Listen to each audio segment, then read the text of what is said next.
क्या आपने कभी सोचा है कि 2026 में $1 का रेट 94 से भी ऊपर क्यों जा रहा है? हम सब जानते हैं कि डॉलर महंगा है, लेकिन ये क्यों महंगा है और रुपया लगातार क्यों गिर रहा है, आज की इस वीडियो में एकदम सिंपल तरीके से समझते हैं। पॉइंट नंबर 1, मंडी का रूल। सबसे पहले एक बेसिक रूल समझ लीजिए, डिमांड और सप्लाई। सोचिए आप एक सब्जी मंडी में हैं, अगर वहाँ टमाटर बहुत कम है और खरीदने वाले 100 लोग खड़े हैं तो टमाटर का भाव बढ़ जाएगा। लेकिन अगर टमाटर की 2 गाड़ियां भर कर आ गई और खरीदने वाला कोई नहीं है तो वही टमाटर सस्ता हो जाएगा। करेंसीज के साथ भी बिल्कुल यही होता है। Point number 2, international shopping. अब सवाल यह है कि डॉलर की इतनी डिमांड क्यों है? देखो, दुनिया भर के 80% बिजनेसेस डॉलर्स में ही होते हैं। अगर इंडिया को अरब के देशों से क्रूड ऑयल यानी कच्चा तेल खरीदना है या आईफोन मंगवाना है तो हम उन्हें रुपीस नहीं दे सकते। वो कहते हैं हमें सिर्फ डॉलर चाहिए। अब यहाँ से शुरू होता है असली खेल। इंडिया को तेल खरीदने के लिए डॉलर्स की जरूरत पड़ती है तो इंडिया इंटरनेशनल करेंसी मार्केट में जाता है और अपने रुपीस देकर डॉलर्स खरीदता है। पॉइंट नंबर 3,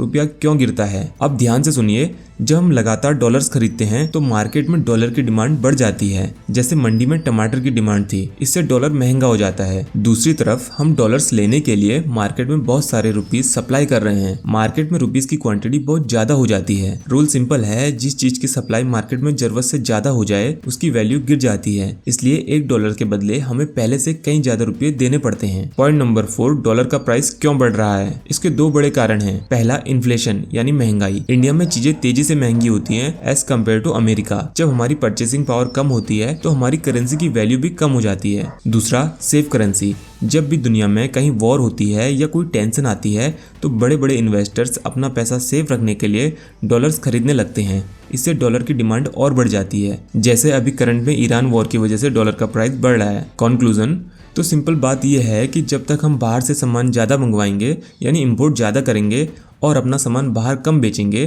तब तक डॉलर की डिमांड हाई रहेगी और रुपया कमजोर रहेगा। उम्मीद है अब आपको समझ आ गया होगा कि डॉलर का रेट इतना ज़्यादा क्यों है। और अगर आपके कोई डाउट या क्वेश्चन है तो आप कमेंट कर सकते हो। और अगर आपको वीडियो पसंद आई हो तो वीडियो को लाइक और चैनल को सब्सक्राइब जरूर करें।